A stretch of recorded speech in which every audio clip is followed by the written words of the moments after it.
ચરોતર વિસ્તારમાં કેળાની ખેતી ખૂબ જ મોટા પ્રમાણમાં કરવામાં આવે છે. અહીંયા કેળની ખેતી વધારે કરતા હોવાના કારણે ઘણી વખત ખેડૂતને ભાવ પણ નથી મળતો.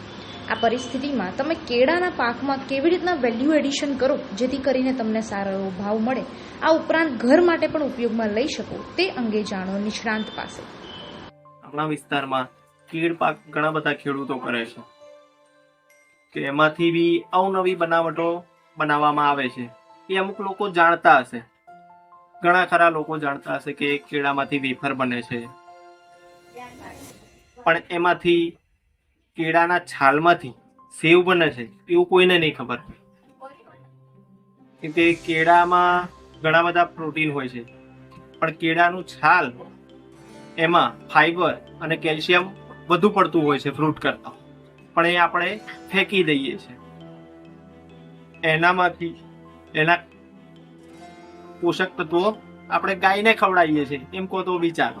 કેમ કે આપણે ફળ ખાઈએ છીએ અને છાલ ફેંકી દઈએ, પણ આપણે એ છાલનો ઉપયોગ કરી અને કેળાના છાલની સેવ બનાવી. એમાં જો બાળકો કેળાના છાલની સેવ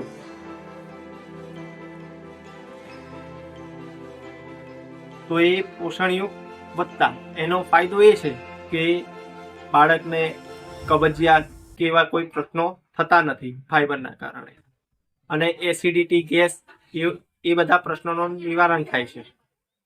અને આ સેવ ખાવામાં ખૂબ જ ટેસ્ટી છે, અને બજારમાંથી લાવવું એના કરતાં આપણે ઘરે આપણા બાળકોને નાસ્તા તરીકે બી આપી શકીએ.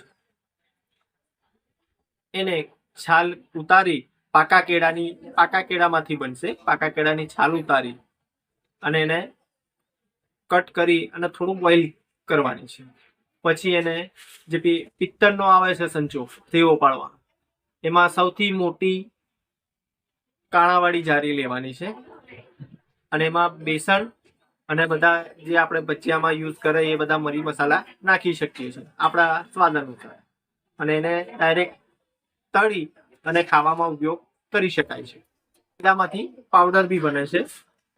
એનો પાવડરનો ઉપયોગ બી બેબી ફૂડ તરીકે ખૂબ જ થાય છે. જો આપણા વિસ્તારમાં ક્યાંય કોઈ બનાવતું નથી, પણ જો એ નેટ પર કે એમાં સર્ચ કરો તો એનો ઉપયોગ ખૂબ જ છે અને ખૂબ જ માંગ છે એની. જો આપણા ખેડૂતો એ કંઈક કરે તો અત્યારે જો 2-5 રૂપિયે કિલો જાય છે, એના કરતાં એમને 5 ગણી કિંમત મળી શકે એમ છે. જામ પણ આપણે બનાવી શકીએ છીએ, પણ શું એ એકલા એને બનાવીશું જામ તો એનો સ્વાદ અને ટેસ્ટ બદલાઈ જશે. કેમ કે એમાં કેલ્શિયમ વધારે હોય છે, એના કારણે બહુ ચીકાશ પડતું હોય છે. એના કારણે પણ જો એને મિક્સ ફ્રૂટ જામમાં પણ એડ કરી શકાય છે.